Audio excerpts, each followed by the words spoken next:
one arrogant CEO, one calm black woman. He tried to humiliate her in front of everyone, but her answer flipped the power in seconds. By the end, even his staff looked away in shame. The afternoon light poured through the towering glass walls of Dupont Couture's headquarters, painting long golden streaks across the polished marble floor. Paris pulsed beyond the windows, the distant hum of traffic, the gleam of luxury cars slipping down sunlit boulevards, the faint rhythm of a city that worshipped elegance and power. Inside, the air was cooler, heavier, scented with polished wood, espresso, and quiet tension. Amara Johnson stood at the edge of the vast meeting room, her reflection caught in the glass. A calm, graceful presence in a simple beige suit, she carried herself with an ease that came from knowing exactly who she was. There was no flashiness about her, just quiet confidence, the kind that didn't need to announce itself.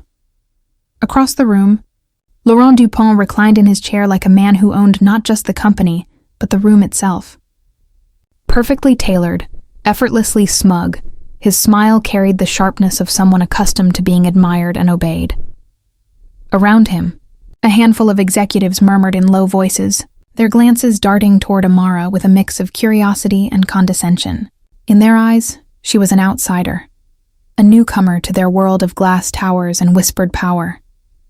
They didn't yet know how wrong they were.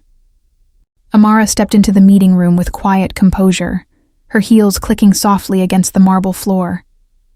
She carried a slim portfolio and the kind of steady confidence that didn't beg for attention but commanded it naturally. Her company, Nova Weave, had come far, a small ethical textile startup daring to enter the luxury fashion arena. This meeting could change everything. At first, the greetings were polite, smiles rehearsed, handshakes light but measured.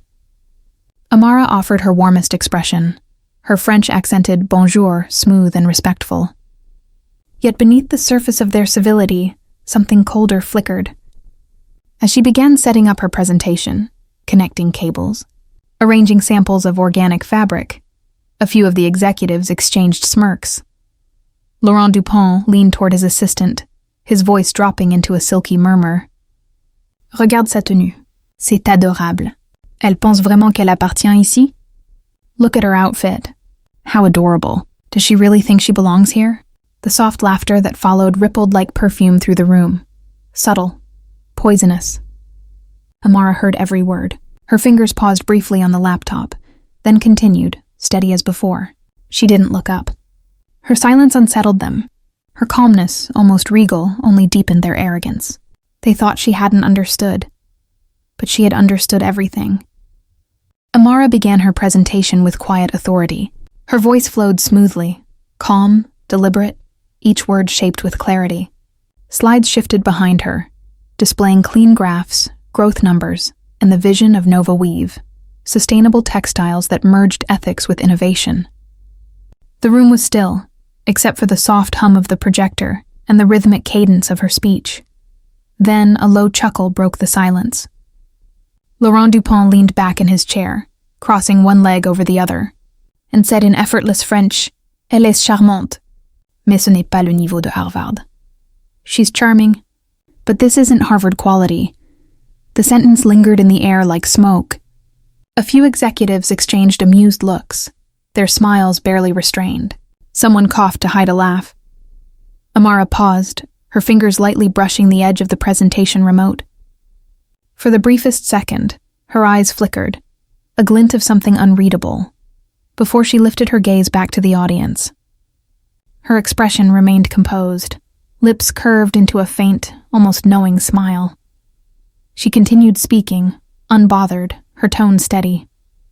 But beneath her calm exterior, something sharp stirred, not anger, but a quiet understanding.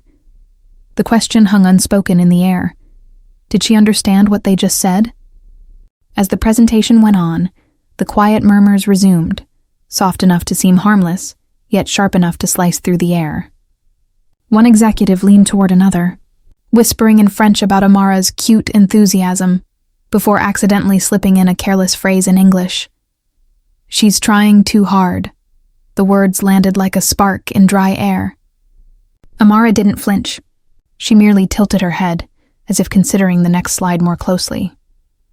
Her fingers moved gracefully across the keyboard, shifting the display to a new section titled Vision et Valeur. Then, with unshaken poise, she spoke again, but this time in flawless native-sounding French. Her tone was calm, unhurried, yet carried a quiet strength that filled the room. Comme l'a dit Jean Tirole, l'innovation exige de l'humilité, car la connaissance n'appartient à personne, mais à tous. As Jean Tirole once said, innovation requires humility, for knowledge belongs to no one, but to everyone. The sentence lingered like a melody, rich and unmistakably authentic. Silence followed. The laughter died instantly. One executive's pen froze mid-note. Laurent Dupont, who had been half distracted with his papers, finally looked up. For the first time, his confident smile faltered.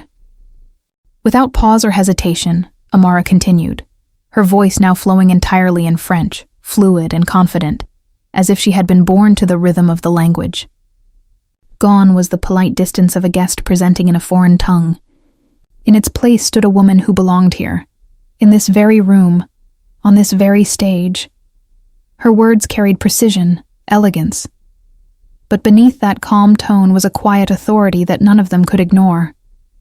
She spoke of market sustainability, of innovation rooted in ethics, and wove in quotes from Voltaire and Simone de Beauvoir as naturally as breathing.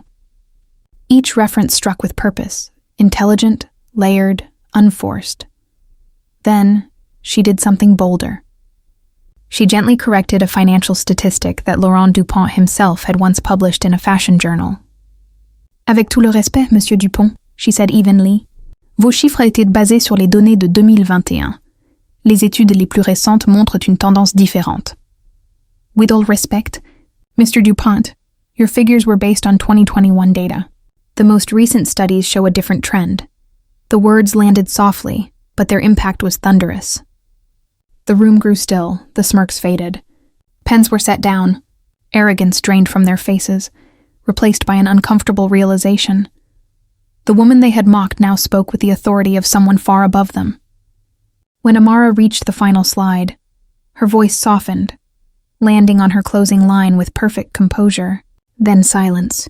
Not the polite kind that follows a presentation, but the heavy, breathless quiet of realization. No one moved. No one dared to. She let it linger, the stillness stretching just long enough to taste. Then, with the faintest, knowing smile, she spoke, still in that flawless, melodic French. Je m'excuse si mon français vous a surpris. J'ai vécu à Lyon pendant 8 ans avant d'étudier à la Sorbonne. I apologize if my French was a surprise. I lived in Lyon for 8 years before studying at the Sorbonne. A quiet gasp came from one of the executives. Mr. Dupont blinked, his practiced confidence unraveling. His face had gone pale, his mouth opening as if to speak, but no words followed. The arrogance that once filled the room now collapsed into an awkward, fragile silence. Amara gathered her laptop and samples with unhurried grace, each movement deliberate, dignified. She thanked them politely and turned to leave. Just as the door closed behind her, a young assistant hurried after her. His voice trembled with admiration as he whispered, "Thank you." That was the first time anyone ever made him speechless. Amara smiled, calm, composed, and walked into the sunlight. The door closed behind her with a soft click, final, unhurried. The echo of the meeting room's silence lingered like an aftertaste, but Amara no longer felt its weight. Outside, Paris was alive. The distant sound of a violin on a street corner, the murmur of traffic weaving through golden afternoon light. The wind caught the edge of her scarf, lifting it gently as she stepped onto the sunlit boulevard. She walked with quiet grace, her heels tapping against the cobblestones in rhythm with her heartbeat. Steady, sure, free. Behind her, high above in the glass tower, the same people who had mocked her sat in uneasy silence, their laughter long forgotten. The reflection in those windows now belonged to them. Small figures behind glass, looking out at the woman they had underestimated. As she passed the shop fronts, the sunlight glinted off the buildings, wrapping her in a soft golden glow. She looked ahead, her expression serene, neither proud nor angry, only peaceful. Then, the voiceover came, calm and resonant, echoing her truth. Respect doesn't depend on language, skin color, or status. True intelligence speaks quietly, and it needs no translation. And as Amara disappeared into the Paris afternoon, her silence spoke louder than any applause ever could. Never underestimate someone based on appearance or assumption. The quietest person in the room might be the most brilliant, and the one who teaches you humility.